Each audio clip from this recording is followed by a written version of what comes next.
G'day, welcome to Australia Us. I'm Adam McArdle. Australia Us acknowledges that we live, work and play in Dukatjung country. We pay our respects to elders, past, present and emerging. We recognise the continued connection to this land and these waterways. We acknowledge our shared responsibility to protect and care for these lands and our people. Australia Us interviews national and local people on regional issues. This is important to allow us to continue to have a voice and regional identity.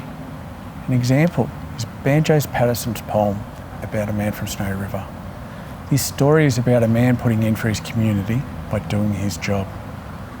But for the rest of us, we see extraordinary events of this man doing his trade. We believe that there are people still in regional areas, still putting in for the community. And when you hear their stories and their background, you'll add them to your Australian identity. We will not always agree with the guests, as some people don't agree with having brumbies in the Snowy Mountains. But what it allows us to do in that poem is to see a story and understand this man's input.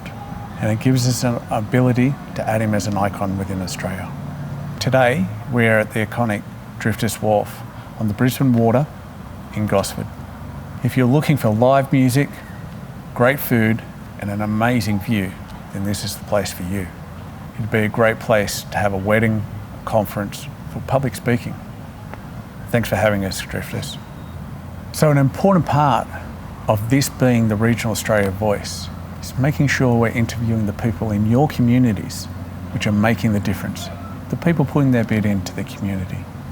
So we'd like you to go onto the website and Instagram and add their names so that we can reach out to them and engage so that we can have people here who you know that are making a difference, and let us all hear their story so that they can become part of our Australian identity.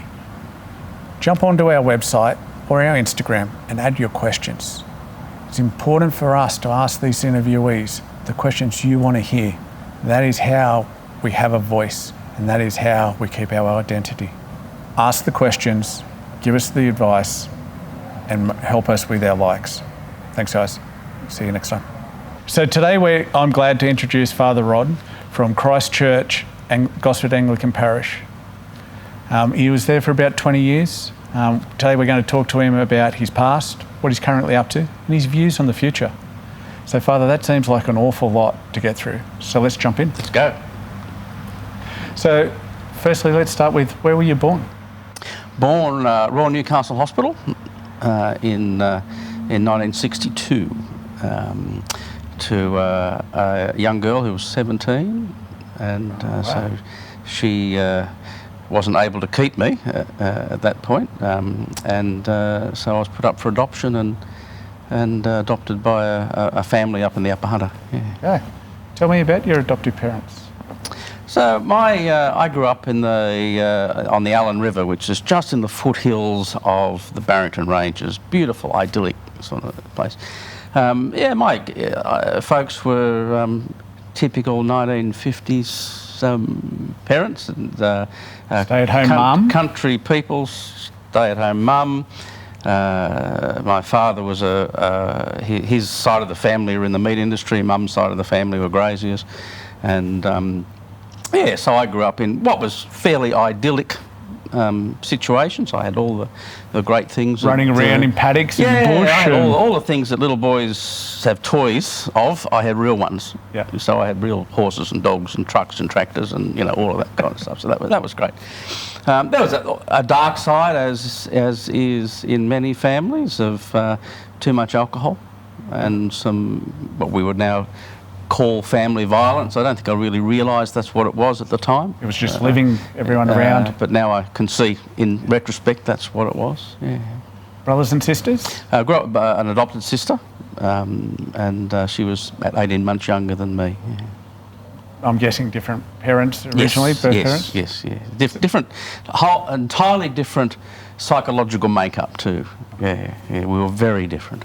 Your parents must have been very opening to take on two children and bring them into the house and help them yeah, so they couldn't have kids themselves, and so desperately wanted kids. And so, yeah, I still count myself, even though there was a dark side of that, I still count myself as pretty fortunate to be brought up in that space, yeah. So what was the childhood like? So we've spoken about running around and having all the good stuff, but how was childhood? How do you remember childhood?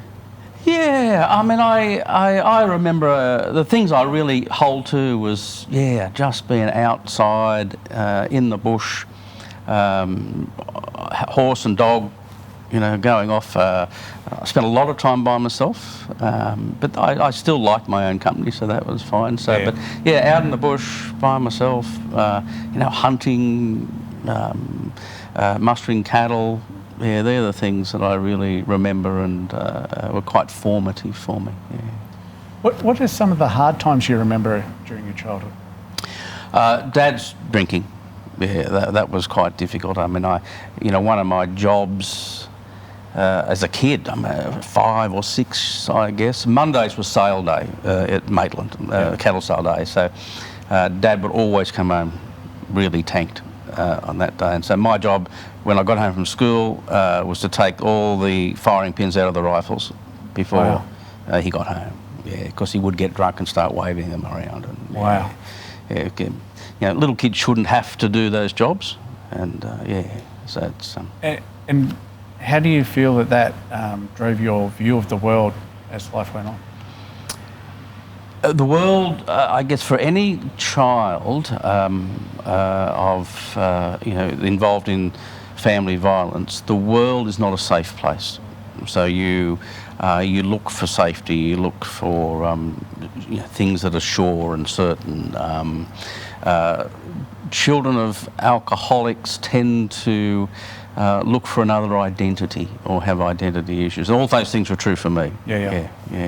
So with that at home, I'm guessing school would have been a place to really get away from and whatnot. How did you find school? Primary school was, I think there were 16 kids in our primary school. It was a tiny little country school, one teacher's school. The kids I'd grown up with since I was born. I mean, the kids in, the other 2 kids in my class, it was a class of 3. I can never remember not knowing. So I've grown up with them, and they're still... we still stay in contact after 60 years, Primary school was great. High school was an entirely different experience because it was a larger regional high school. I had to find my way into relationships that had already been going for 6 years. And that was much, much harder. A lot of bullying.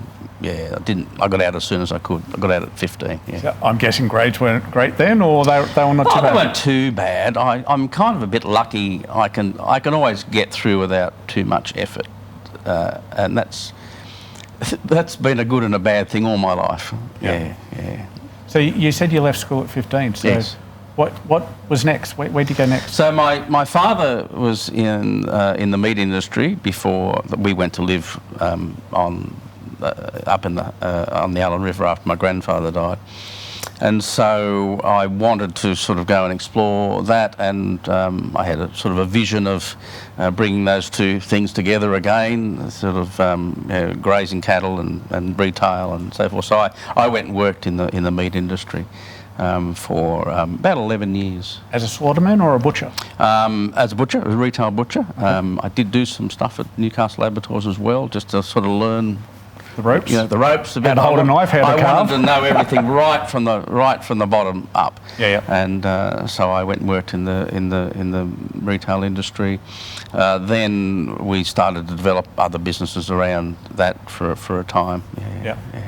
How do you get into the priesthood then? It seems a big step from going to the priesthood. Well, it is really. I mean, I think I was starting to question whether working with my family was really a good idea for me, and at the same time I was exploring spirituality stuff. So I'd actually gone to I just woke up one Christmas Day and thought, it's Christmas Day, probably should front up at church, and which I did, and I was captured by, I actually went to the church that I was baptised in and my parents had been married in. So I hadn't been to that church since the day I was baptised, some 23 or 4 years earlier. I know the feeling. And Same. I'm interesting. I'm just about to celebrate the 60th anniversary of my baptism, so I'm going to that church to say mass and to preach on the day of my 60th anniversary of my baptism. Congratulations. Yeah. So I went to that, and I was captured by the liturgy. I was captured by the transcendence and the mystery and the movement, and so I went back the next week and the next week and the next week, and eventually people started to suggest that I should be a priest, and I completely rejected. I was having too much of a good time. I just completely rejected that idea, but they kept at me, and I eventually said, "Okay, I'll settle this. I'll go to the bishop and I'll say, look, people tell me I should be a priest. He'll laugh me out of his office, and that'll be the end of it." So off I went, made an appointment, went to the bishop and said, look, people are telling me that they think I have a vocation to the priesthood, and he didn't laugh me out of his office. So it was a shock to me, and so I went through the process, was eventually selected to train for the priesthood, tried everything I could to get thrown out of the seminary. Okay. There's lots of things you can get thrown out for. Well, so. not everything I could to get thrown out of the cemetery. And I didn't get thrown out, and here I am, 31 years later. I've heard you speak many times, and you're one of the great orators I've met in my lifetime. Is that something you were taught, or you're always naturally just really good? No. I was at a couple of years ago at a class reunion, and I was remembering Year 8 English. We had to do public speaking, and I still remember.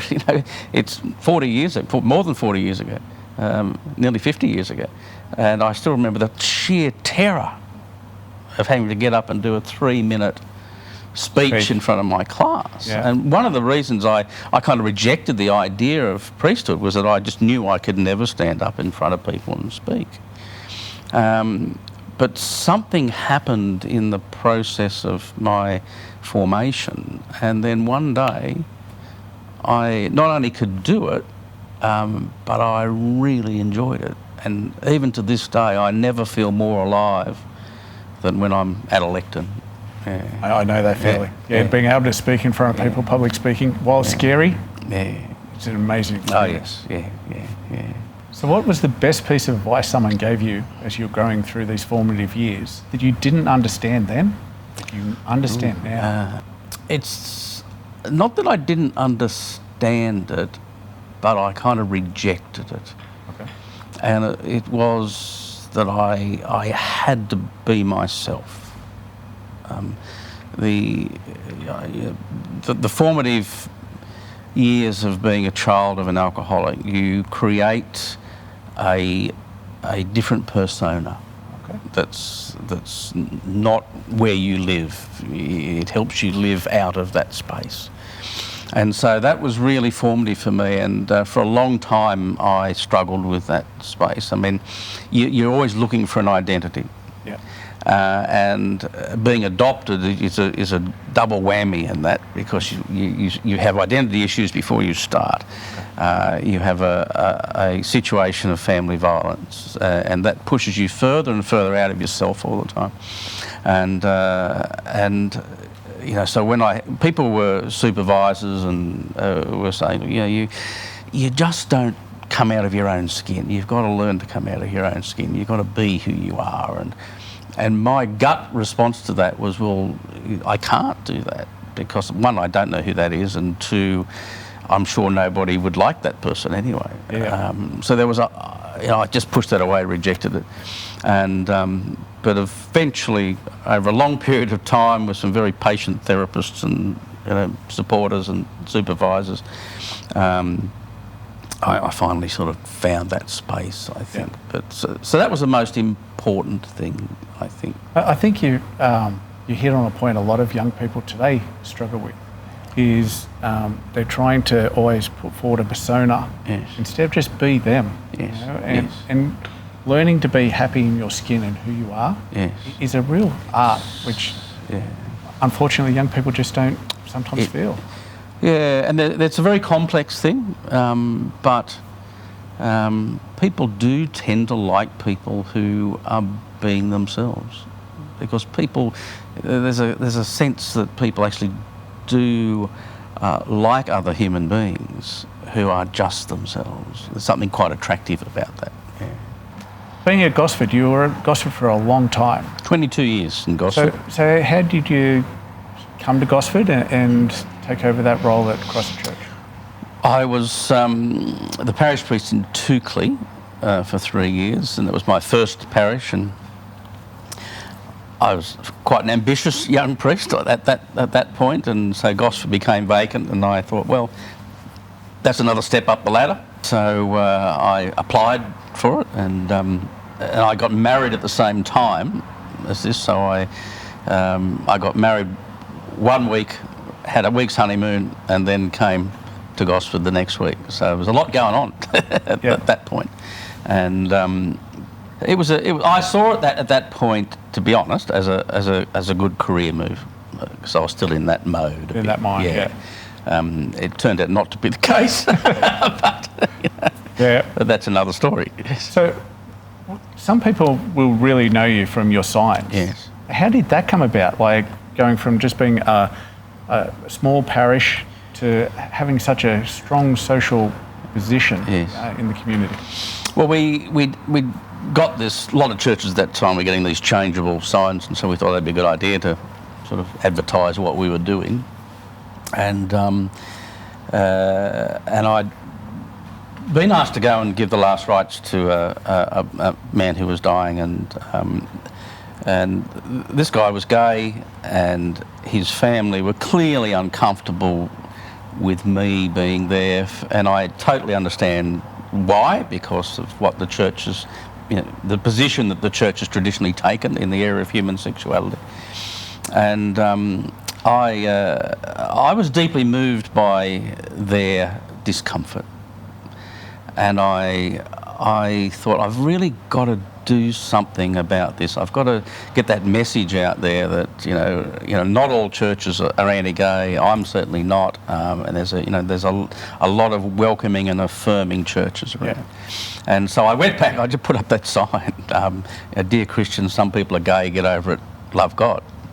And I stuck it up on the parish Facebook page, which had about 140 likes or something, because most churches have 140, 150 likes on their Facebook, because it's a few parishioners and a few people who feel sorry for you and so forth. So, and then a few days later there was 1,000, then a couple of days later there was 3,000, and it went viral, and the press started ringing, and my wife was visiting our kids over in Western Australia at the time, and I rang her and I said, "Look, I think I've done something really silly." Because I had no way of coping with the media attention. We had no media training or anything. It was just coming at me, and I was not handling it well, and so I took a bit of advice, and it kept coming, and I realised fairly quickly that social media was a platform that we could use creatively and successfully. Yeah. And in an age of memes, I didn't even know what a meme was then, but in an age of memes, that simple 52-letter sign was a classic meme. Yeah.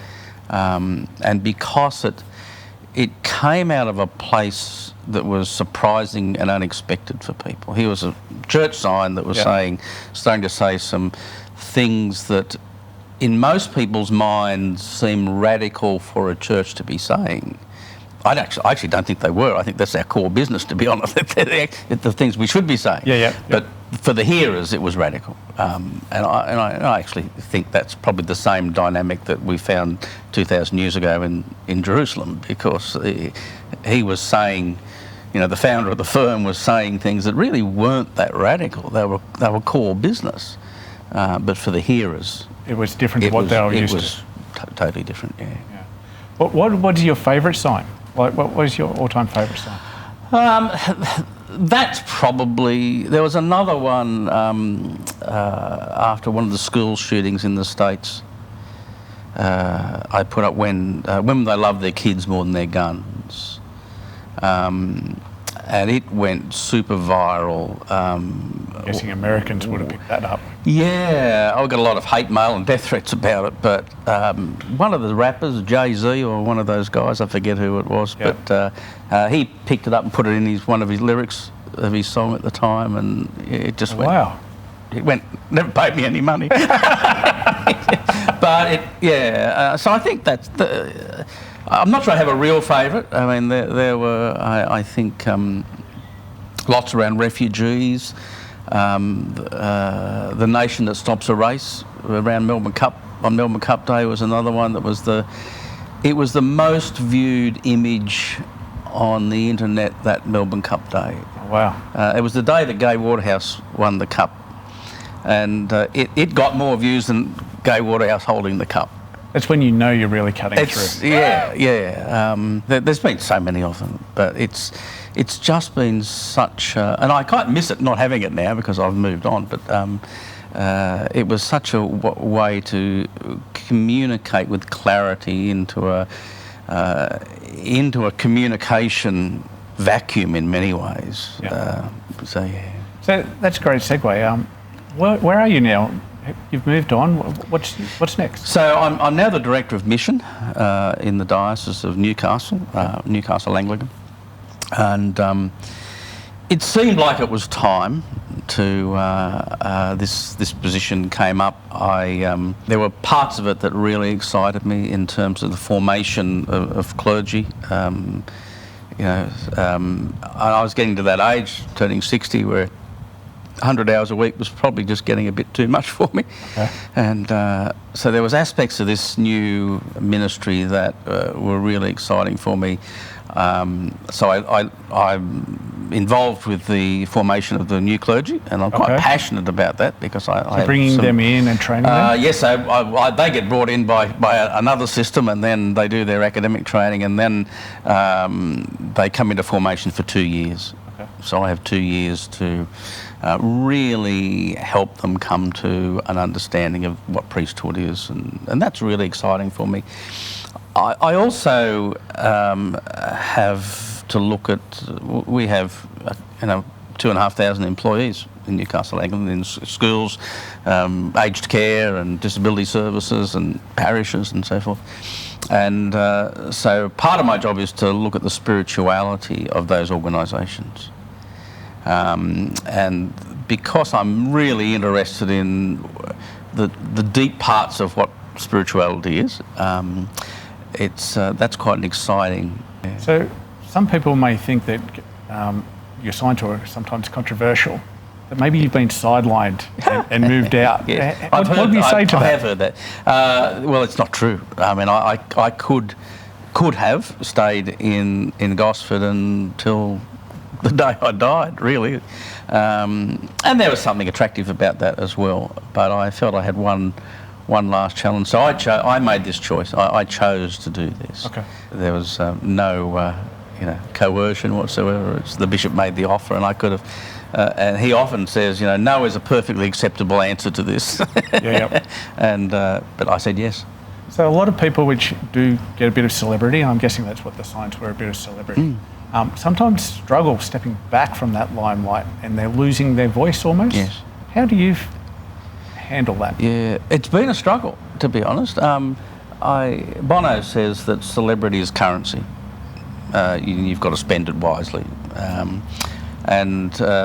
So I am a particularly ego-driven psyche, I'd have to say. Now, that's not always it can be a bad thing, it doesn't have to be a bad thing. And so to move back from some of that stuff, I have really missed it. Yeah, I've missed the currency. Yeah. And I hope I spent it wisely for other people's benefit. And there's a sense in which there are moments when I feel I'm broke. in that sense of currency, because I see something happening, and I think, I would like to spend some of my currency in that space to help, to highlight that issue, or to help move public opinion slightly, and I don't have that anymore, and I do miss, honestly, I do miss that. But then I get to spend some time with somebody who's on that ever-deepening spiritual journey, consoled, I think, by the hope that, maybe one day this person will make a difference in some people's lives. So instead of being that person at the front, you're now trying to encourage others to take that leadership role. Yes, and so that's the purpose of what I'm doing in our organisation, is enabling people to flourish themselves so that they might enable others to flourish. So it's just not me doing it anymore. I think it's helping other people to do it as well. Yeah. So I know some of your parishioners up at the church have been holding a vigil, and you've strongly encouraged them to hold that vigil about refugees. Yes, Is that sort of an example? Yeah, so a couple of years ago now, every Monday afternoon at West Gosford, there's up to a dozen people who just keep the refugee issue at the forefront of people's psyches. It has sort of got off the agenda a little bit, and things are getting better for some refugees. We still have people out in the Pacific Islands. But there are still people on Manus and Nauru. It's only recently that the Biloela family have been able to go home. And I think it's an issue that the minute we forget the extraordinary harm that was done to the world's most vulnerable people is the minute that we are in danger of repeating that. So these wonderful people get out there with their signs on a Monday afternoon and wave them, and they get a lot of affirmation, people tooting, and occasionally they get people who don't agree with them. Since I've left Gosford, the community has been part of a group that have received a refugee family and helped them find their way into Australian society and so forth. So I'm just so grateful that those little things that we started some years ago have grown, and they're continuing to flourish. So that family, while there's no good and bad refugees, are from Ukraine, I believe. I think this family is Syrian. Syrian? I think, yes. To live through what they've gone through in Syria would be... Yes. It's been horrific. And there are some other churches I know. I was with a church last weekend who are working on a family coming from Afghanistan. Of course, with the Taliban taking over in Afghanistan, women's rights are being taken away. Removed again. And, so there's still a huge amount of need there. And we do need immigrants. Yes. Our economy needs. Our economy will start to. Part of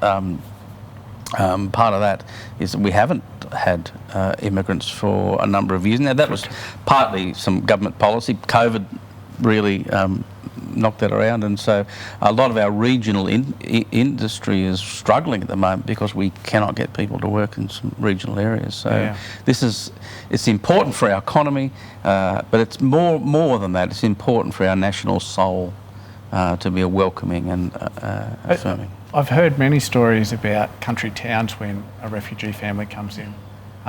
It just adding so much to that country town. Yes. They bring children to keep the schools going. They want to participate. They want to work hard.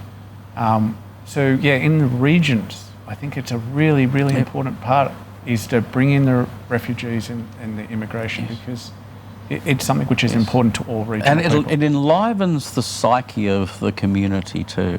It brings diversity. Country people are often seen. I mean, I'm a country person. I grew up often seen as quite conservative, and they are in many ways. But in this particular way, they're incredibly open and welcoming and interested in diversity. And I've always found that when you go to a country town, people just want to say hello and they want you there. Yeah. So earlier you were talking about Kerry, your wife. Yep. How do you meet? We met at the crematorium. A crematorium? Yeah, there has to be a story there. Across a smoke-filled room. No, it's Kerry's a funeral director, and so that's where we met. And I remember her. I was taking a funeral, and I know the funeral liturgy off by heart. I don't really need a book because I've done thousands of funerals. And she walked past, there's a glass wall at the back of the chapel, and she walked past, and I lost my place in the funeral. It's always a good sign. And I thought, that's a bit weird. And so anyway, we started to form a relationship, and eventually got married, and came to Gosford, as I said, the next week. Yes, and that was a really, because we formed a family with Kerry's two teenage, well now no longer teenage children, but at that point. So, yeah. And two teenage kids coming into a fishbowl existence, that was really hard for them because they lived quite a private life. Yeah. But we managed it. I think we managed it really well, to be honest, and we flourished together as a family and continue, and now we have grandchildren, and yeah. So it's something we all struggle with in this day and age of work-life balance. How does work-life balance work for a parish priest which is doing 100 hours with a family and It wife? Doesn't. It doesn't. No, it doesn't. I was particularly bad, I'd have to say, at this. And I remember, one night, Kerry telling me that I'd been out 26 nights in a row. And especially when you're newly married, you're still trying to form a relationship with everybody. And so I did that very badly, I'd have to say. And I'm much better at it these. And part of my new role, it means that I'm able to be better at that now. But one of the things I talk to the training clergy about is trying to help them not make the same mistakes I made in terms of family. I think we are better at it these days, and I think the church as an organisation is better at permission giving and helping people keep that balance. Because when you don't keep that balance, you get quite unhealthy. Okay. And we don't want unhealthy clergy. Yeah. We want them good members of society. We want healthy clergy in healthy families. Physically and mentally. Absolutely, yeah. So with that in light, how do you feel that some of the other denominations and faiths handling of marriage and things sort of works in celibacy? Would you prefer to have the family and work hard at that, or maybe the celibacy may work? Well, I think celibacy works for those who are genuinely called to that. People who are genuinely have a vocation to the single life, that works for them. Yeah. Especially if there's a supportive community around.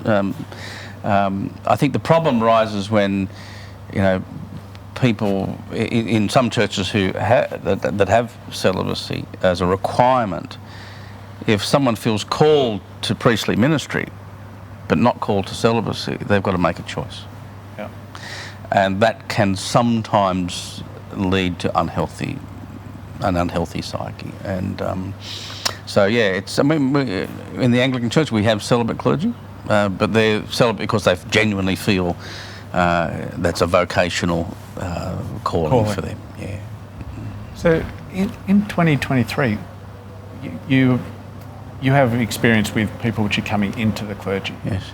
In 2023, what does a calling to the priesthood sound like and whatnot? How do people know that they're hearing that calling? It's incredibly diverse, far more diverse than it was 35 years ago when I started exploring this. At that point, only men could be priests in the Anglican Church. Yeah. And I was around the time when we were starting to explore what priesthood would be if women could be priests. Yeah. And eventually I was I was actually ordained to the priesthood with the first group of women in Newcastle. Okay. And so that was a time of great excitement and anxiety, and it was something new and different. So I think that has dramatically changed the way we understand vocation and the way we understand how people can find. I mean, I think of vocation in terms of, there's a U-shaped hole in the universe. And your vocation is to fill that space, Yeah. and whether that be priesthood or whatever, teaching or Doctor, nurse, plumber, whatever. I think when we fill that space, we flourish. We become more whole as human beings, and so the path to that for the priesthood is much more diverse now than it was. Women are involved. Our church is grappling with the issue of human sexuality, and trying to work out how that works if we have a same-sex partnered person who feels called to the priesthood. Now, we haven't found any easy answers to that yet, but it's an ongoing conversation for us. And how does that conversation happen inside the Anglican Church? In very difficult ways, I'd have to say. I'm sure in all churches it's very difficult. I mean, there is a real tension in the Anglican communion around this issue, and it does threaten, in some ways, to split the communion. But where it happens best, it happens on the foundation of the acknowledgement that every human being is created in God's image, is a child of God, and is of equal value and dignity.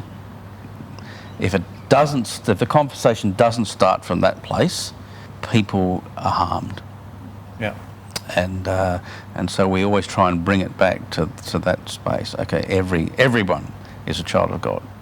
Everyone is of equal value and dignity. And we go from that place to say, okay, so how can this diversity be celebrated in a space that doesn't always find diversity easy? So you were talking about earlier that the Anglican Church has found diversity in the ministry of the priesthood. Yes. Do you see that one day that would also happen within the congregation, where that diversity is encouraged and they see the benefit of that diversity? I think in many congregations it is. I know my old congregation here in Gosford, the Anglican Church by nature in Australia is pretty white, English, and that's just by nature of immigration. The Anglican Church throughout the world is incredibly diverse. The biggest Anglican churches are in Africa. There are more Anglicans in church on a Sunday in Kenya than there are people in Australia. Wow, that is a big number. Something like 30 million. Yeah. And if you look at the class photo of the Lambeth bishops, which is every 10 years all the bishops in the Anglican Communion meet, or most of them, and if you look back 50 or 60 years, they're all pretty white. Yep. There are more African faces in that class photo now than there are faces like mine. Yeah. Yeah. So we are incredibly diverse, but that brings with it tensions, of course, because people bring a lot of their own cultural backgrounds, and in more conservative cultures like some of the African cultures, the issue of human sexuality is approached in a very different way. So one of the things which is really topical in Australia at the moment is voice to Parliament. Yes.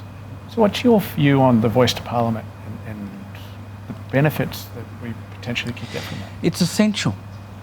Absolutely. And I'm so disappointed that some of our politicians are using this as an opportunity to score some other points. For me, this is a spiritual thing.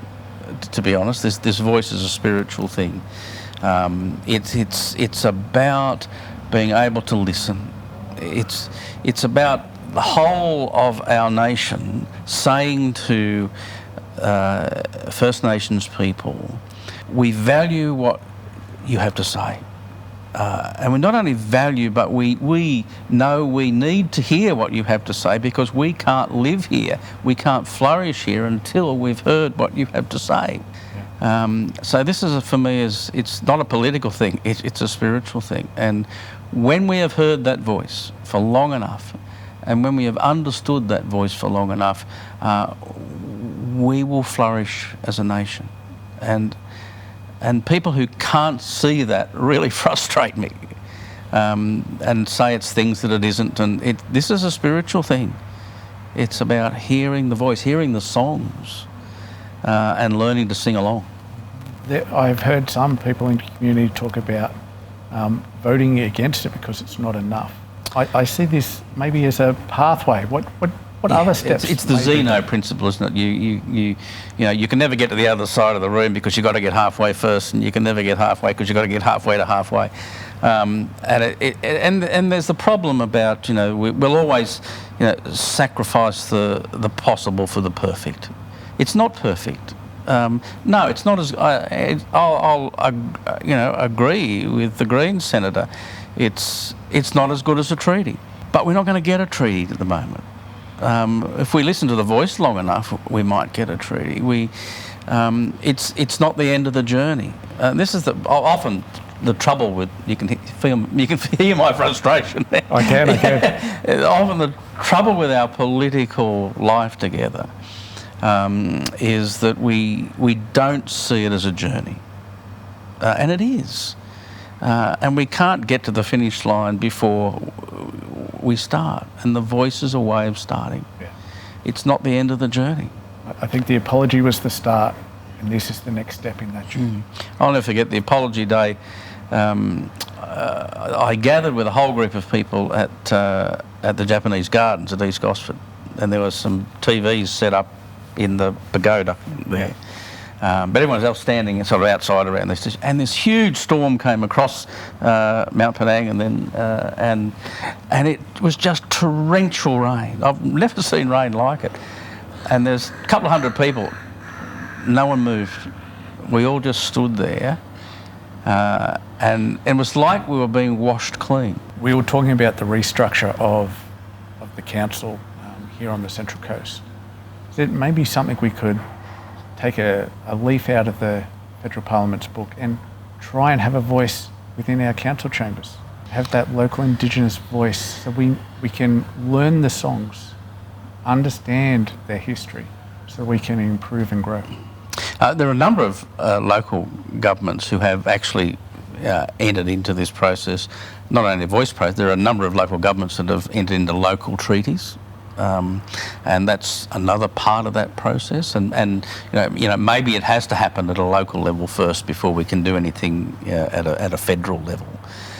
So yeah, I mean, I was part of a process here nearly 20 years ago, where we were looking at this, you know, the local landscape. The council did their consultation, and a landscape architect who was on Sydney City Council came up and engaged with some of the local land council people and local churches, and what we heard the local land council people say at the time is, in the CBD we'd blocked up all the waterways. There used to be a creek that sort of ran down Main Street. Ran down Main Street and then down Baker Street and then sort of out just down here. You can still see the remnants of it running out into Brisbane water here. And the Indigenous people were saying, you've blocked up the water, and that's, nothing can flourish without water. And we thought, well, you can't dig everything up, but you can we have a symbolic stream running down there through Kibble Park, and part of that is the idea of acknowledging what brings life to a community. And so, again, these are, at the time I heard this as a deeply spiritual thing, and what brings life? Water. What brings water? You can't have life without it. And so how do you, even if you can't physically restore the flow, how can you spiritually restore it to a place? I think these are extraordinarily important questions, and I'm hoping for incoming generations where we will see those. And I think that's, if we hear the voice, we will come to understand that they are just as important, if not more important, questions to grapple with than just some of the local planning issues that go through the process. I think a lot of people are scared of what the voice will say, but I think, personally, I believe that they'll be surprised that it's the same as their voice. Regional Australia is actually quite in tune, many of us, with our country, our community. The communities, the villages we have here on the Central Coast are the same family groups that the Dukajung people had. The Carryong, the Narara, the Terrigal. These are the same villages that their family groups were already living in. So I think people will be surprised that the voice is the same. They're another voice of Australia, and it will empower us all, because particularly in the regions where we're in touch with our landscape, our country. There are three questions we should have asked in 1788. The first question was, do you mind if we come ashore? Well, we didn't ask that question. The second question was, how do you live here? And from my perspective, the third question is, how do you pray here? A treaty in some ways belatedly asks that question, can we come ashore? The voice starts to address those next two questions.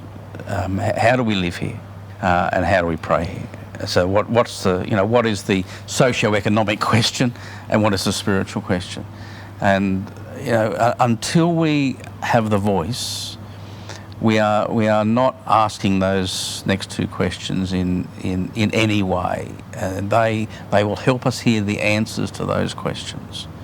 And then I think, having heard the answers to those two questions, we can then genuinely revisit that first question. Do you mind if we come ashore?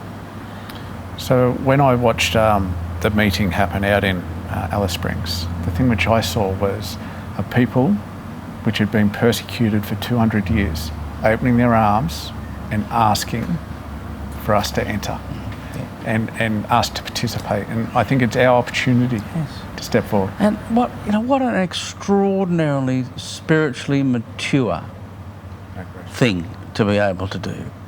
After 230 years of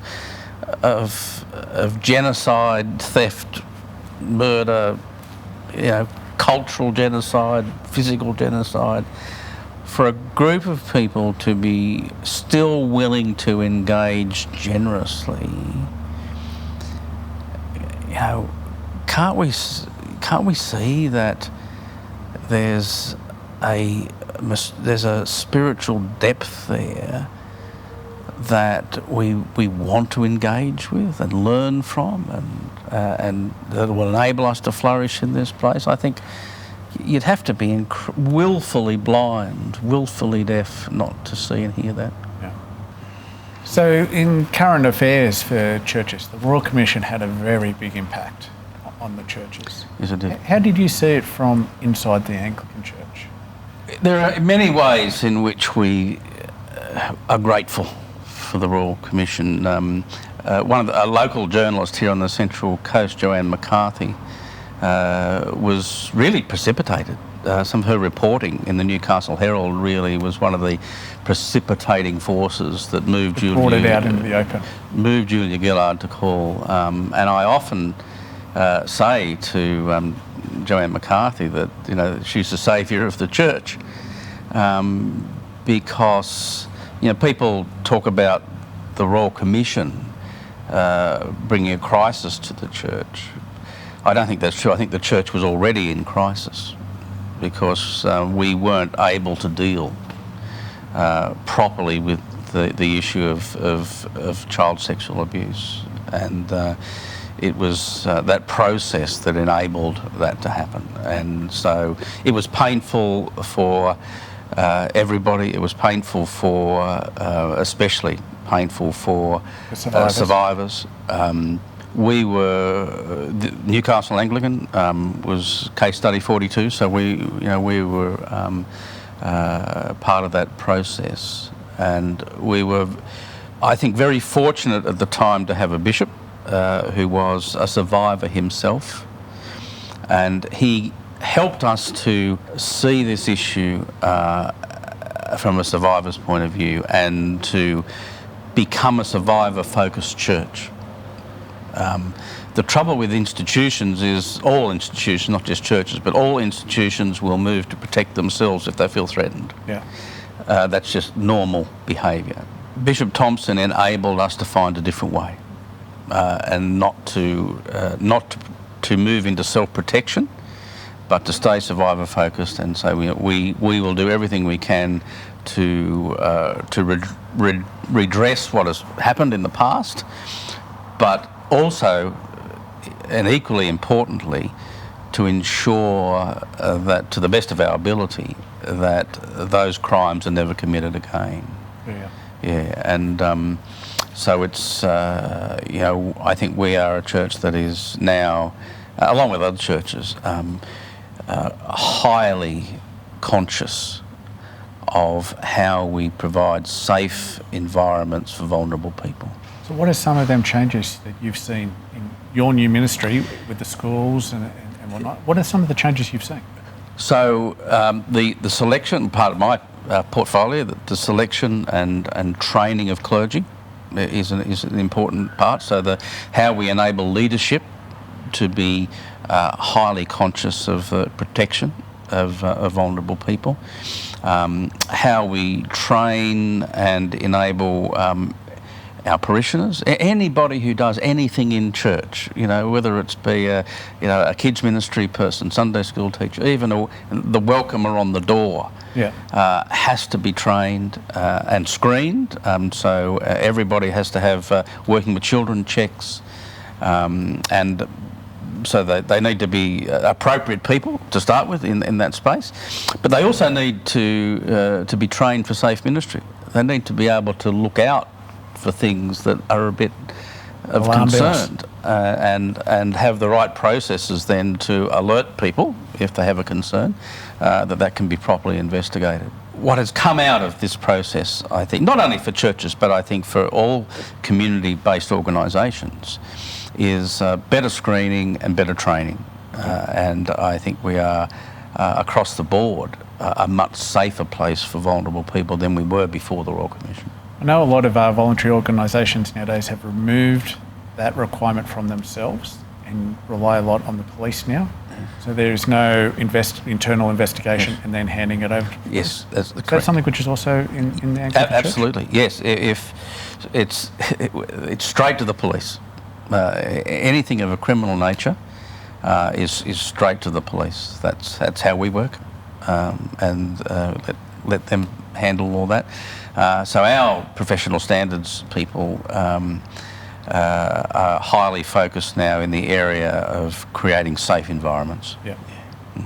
So one of the things which I picked up from the Royal Commission was a lot of issues being moved on, and we see that in most workplaces today. A person which is a problem will be moved into another department. Yes.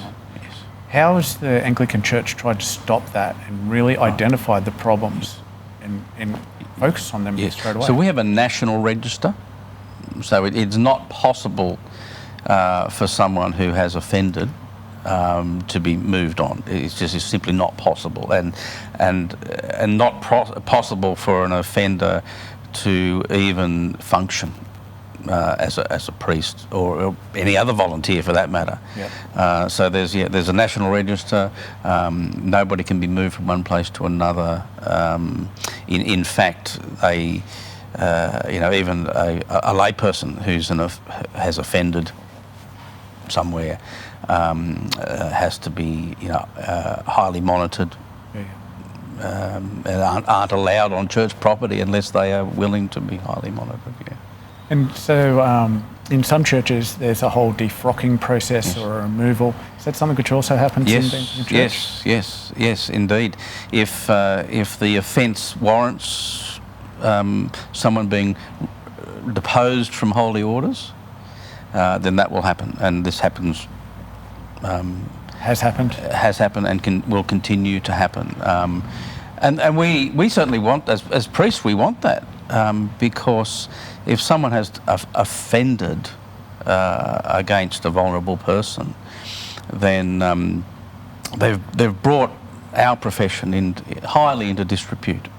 And so we don't want anybody in our ranks who is not the person of the highest integrity. So all professions, you're only as good as your lowest common denominator. Absolutely, yes, and the priesthood itself has been significantly diminished by the behaviour of some of our members. And it's going to take us generations to redress that issue. You talked about redress. How is the Anglican Church managing that redress for the survivors? So we are part of the National Redress Scheme along with other churches and other organisations. So that is managed at arm's length from us. We put money into the redress scheme, and we have no say in that. That's managed by a totally independent organisation. People can choose to be part of that. Survivors can choose to be part of that scheme, or there are other civil actions that they are open to take if that's what they choose to do. So classically, it's been hard to do a civil action because the church doesn't officially exist. That's or didn't. Yes, that's right. Often churches were not a suable entity, and that this became a real issue for survivors to try and seek some kind of redress. And so, churches have now made sure that they have suable entities where people can go to seek some redress as well. And certainly we are committed, as the Anglican Church is committed to making sure that survivors are able to go through those processes and to receive just compensation. So does that mean a local parish is incorporated and the ownership moves up into a higher level? So it doesn't work on a parish level for us. I think in some other churches it may. It works on a diocesan level in the Anglican Church. Okay. And because there's a sense in which parishes don't really exist as an entity. It's the diocese that exists as the entity, and parishes are part of that. Yeah. So if there are survivors, how should they approach this redress? So if somebody's watching this and this has raised an issue for them, certainly contact some counselling services and get some support. Contact the denomination. They all have professional standards contact numbers on their websites. They then will be heard clearly and compassionately and assisted in their process. So all churches have these arm's length people who will assist people in their process. So they don't need to go confront the offender? Definitely. They can go through the process. That's the job of the police. And certainly if this is a criminal, the first port of call is the police. And the police have some highly trained people who are very highly skilled in receiving that information and supporting people as they go through that process. So with the Central Coast, where we are today, not having a council and going through administrator, yes. It's almost a reset, which allows us to start again. When we get our council, what do you envisage that council looking like and trying to achieve into the future? I mean, councils have got to do stuff. They've got to make the water run when you turn the tap on and the toilet flush and all that sort of stuff. But it's more than that. the council, the local government has higher responsibilities than just making sure the garbage gets picked up. All of that. There's a social responsibility. The Central Coast is, when I came to the Central Coast 6 years ago, it was the most Anglo-Celtic population in the country. Yeah. Now it's still pretty much there. It was when I went through school. But that is changing. And I believe that the Central Coast has the unique opportunity to become a more diverse society in an intentional way. In other places, it's kind of just happened, and they've kind of, tried to manage it the best way they can. The Central Coast has the opportunity, because we know it's happening. I mean, we know it's becoming more diverse. People are moving up from Western Sydney to find, slightly more affordable housing to find this. So the political leader, the local political leadership on the Central Coast has this unique opportunity to form pathways to create an intentionally diverse and flourishing community here on the Central Coast. It's a unique opportunity, and I hope that they don't miss that chance. And that's about having programs and pathways, ways of celebrating that diversity, and of course all laid on that foundation of this is Darkinjung country. This is country that has never been ceded. This is country that has its own DNA, its own songs, its own way of being. Still have connection to land and waterways. And we've had some great ways of highlighting that and engaging with that. The Five Lands Walk. Yeah, that is great. For instance, Five Lands Walk is great. And those early discussions, I'm very proud to say, happened in the backyard of the rectory up on the hill here. It's become an extraordinary and that to hang on to that, to celebrate that. And to create those pathways where diversity can then be engaged and celebrated. We have the natural beauty, if we have the political will to create a society in which everybody can flourish, then what a great place the Central Coast is. It's one thing which you see a lot. Australia is the lucky country. We've been known that for a long, long time. But with globalisation, we saw that shift of moving low value jobs from Australia overseas. We were lucky, most people in Australia, and the education just lifted and we moved up. But the roles we sent overseas didn't stay at that level. They have become cheaper and cheaper and cheaper, and we now rely on the absolute poorest people in the world nowadays. Do you envisage not just in Australia, but a world where we can teach the world that to be a worker in this day and age, you don't have to be poor. You can empower them, you can lift them up, and still live an amazing lifestyle. I think Donald Horne called us a lucky country with tongue in cheek in his book, but and I think we can call ourselves a lucky country, but we have to do so with some qualifications, because it's lucky for some. There's over 1 million children in this country that live in poverty, and so it's not lucky for a lot of people, and a lot of workers. I mean, we have the working poor now. I mean, nobody these days on a lower wage will ever buy a house. While we are a very enlightened community, we still have some poor, but there is throughout the world a very big thing on that slavery front. So there are more slaves in the world today than there was at the so-called end of slavery after the American Civil War. There are certainly in poorer countries, there are slaves who make our clothes and shoes.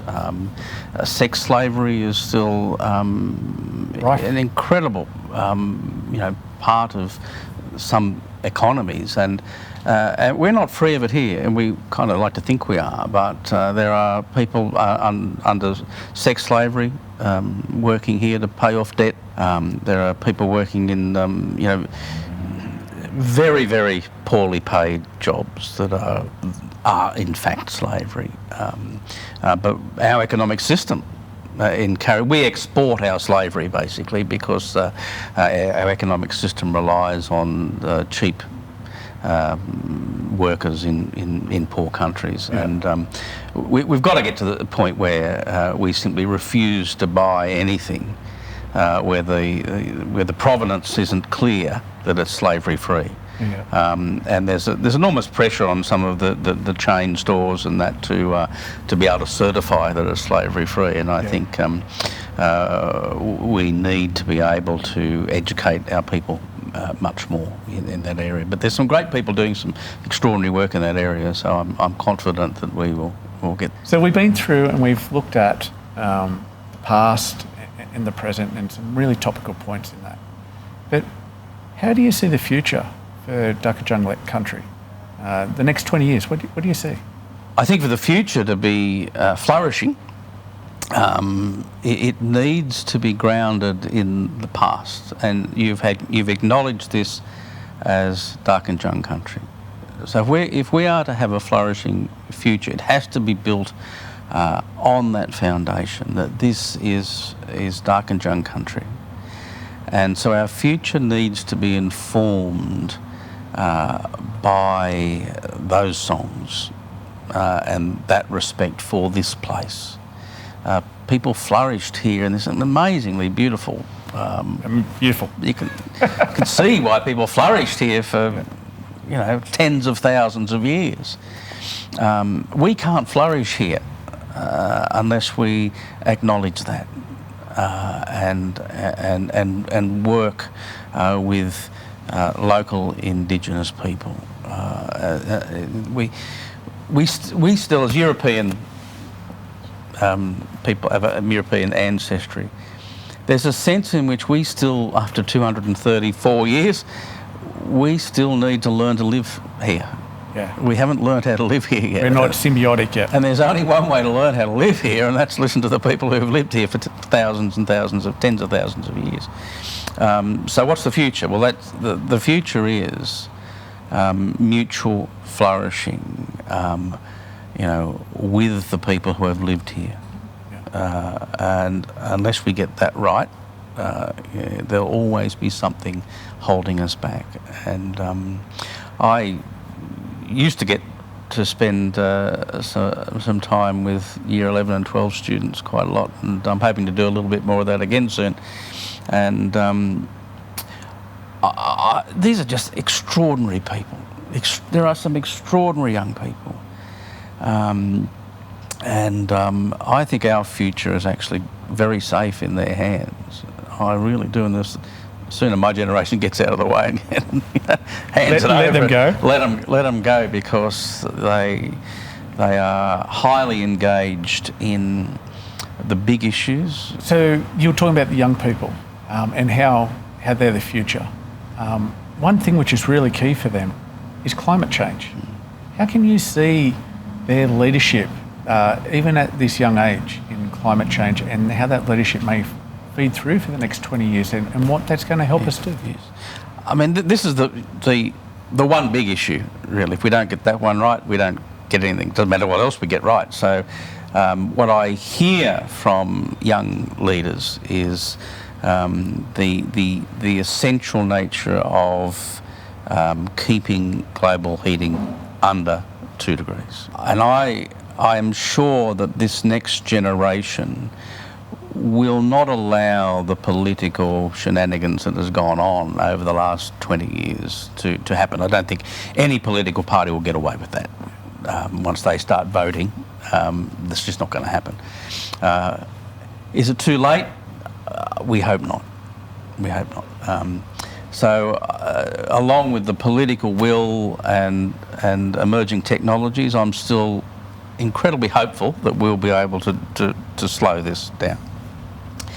But the young people that I meet with are also so socially aware way more than I was at their age, are socially aware of issues of inclusion and how society works best that everybody can flourish. So I am just so hopeful that there's a bright future for us, because I see it in the lives of our emerging leaders.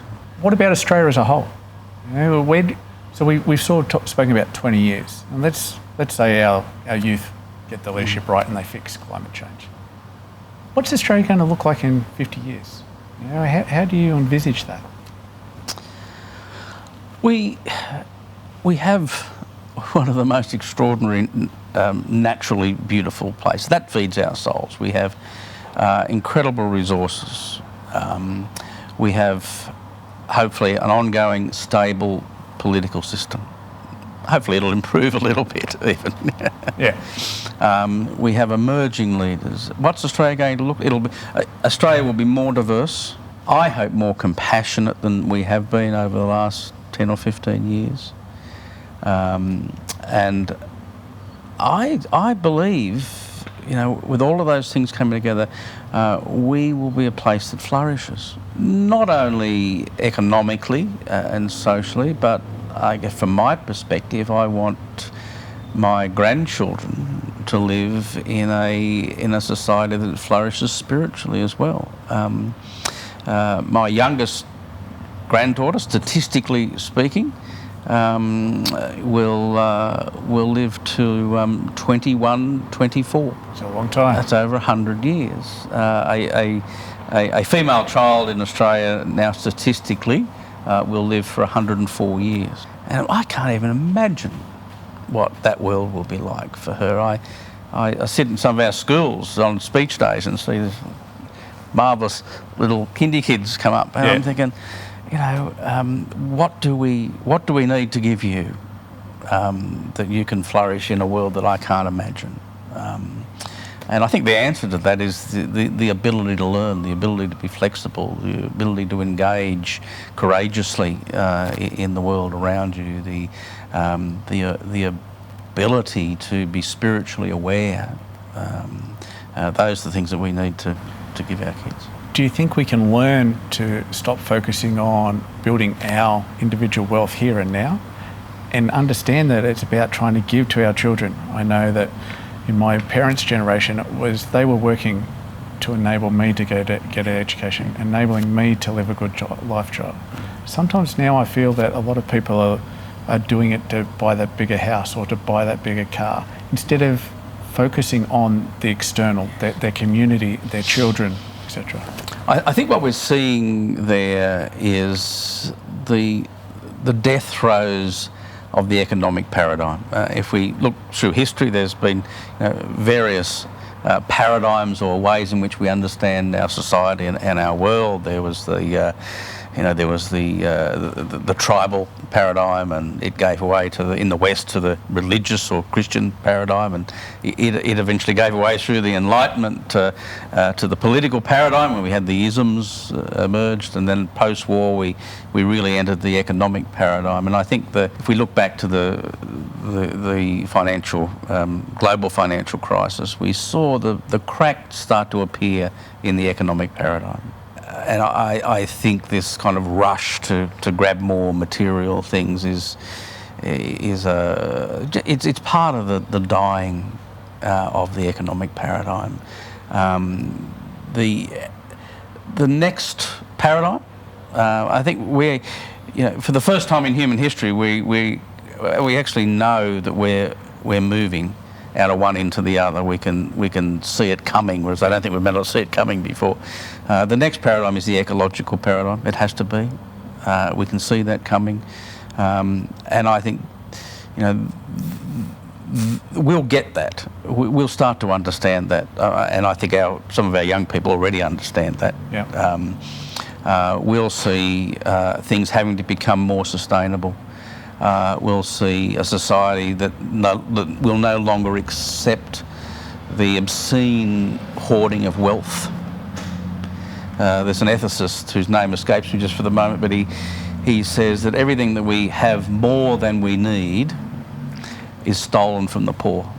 Very powerful statement. I think we'll become a society that actually understands that we cannot continue to steal from the poor, because it's not either ecologically or socially or spiritually sustainable. So we've spoken about Duckajung land, we've spoken about the climate and Australia. Now let's come back to your patch, the church. How do you see faith and the church into the future in the next 20 or 30 years? I mean, the church has become much less a cultural institution. I mean, certainly when I was baptised in 1963, in February 1963, it was still considered that if you're an Australian citizen, well, I was a British subject in 1963 when I was born, that you were a Christian, that you belonged to a church even if you never attended. So there's a whole cultural system going on there. That no longer exists. And I'm quite grateful that no longer exists, to be honest. People, make choices about their spirituality now, whether they practice that or how they practice that. So the church, when I say the church, I mean the Christian church in Australia, which is very diverse, incredibly diverse. There's hundreds of churches, and as the mainstream denominations, Anglican, Catholics. The church taken up by Uniting Church now, Pentecostalism, they will become smaller numerically. There's no doubt about that. We're seeing that. We know where the graph goes on that. So the church will be smaller.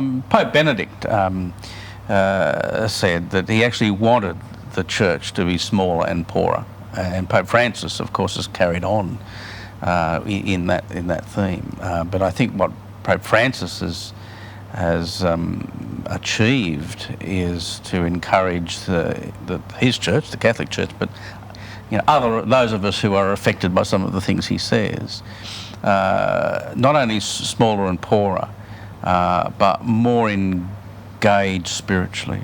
And I think that's where we're heading. That really excites me. Some of the work that I'm doing within our organisation. Is to sort of encourage people to think spiritually, and to understand that we live in a universe that's constantly whispering the things of the Spirit into our souls. So I see that we have a future. Our future will be different, and in many cases, some of which we've touched on, I'm glad it'll be different. But I see people not giving up their spirituality. They're giving up the trappings of religion. I think that's also a good thing. And so we spiritual professionals, if you want to call us that, need to jump on board with that and see people that are really thirsting for meaning. Because that's what spirituality is essentially about. It's about meaning. It's about how we find meaning in our lives. So we are naturally seekers of meaning. All human beings are seekers of meaning. And churches that see that, engage in a healthy way in that seeking of meaning for people will be churches that will look different, but will continue to flourish. So I'm hearing you're saying you're going to be more a service, like a consulting service, a service on spirituality. I kind of shy away from that, service provider model, but an influence, and of course as a Christian priest, we believe that human flourishing comes from living in a certain way. We call that the way of Jesus, but it's the way of compassion and justice and service and love and joy and all of those things. So we other faith traditions will do it in their way, but for me, saying that it is the way of Jesus that we saw he lived. That enables us to flourish as human beings and to find the deepest meaning. And I believe if we keep on that path, there'll be so many others who want to journey that path with us. Not come and join our club in that sense, Yep. but to live lives in the world that create human flourishing. Very good, very good. To be able to talk with you about your history here on the Central Coast and your vision of the future, it's been invaluable. So thank you very much. One of the things we're really trying to do is allow the youth to realise that those people which they look up to are just normal people doing their bit for their community, and encourage everyone just to take that bit of time, whatever your bit of this community is, to take the time. It's the way that we own our regional identities, is to make sure we all participate with it and keep going forward. So thank you very much. It's been an absolute pleasure. Thank you for having me. It's just been such a delight to be here. It's in a beautiful space place. Once again. Yeah, you can definitely see why everyone loves the Central Coast. Thank you. Thank you. Please follow us on socials. Download us on your normal podcast streaming service. Give us our feedback. Help us grow.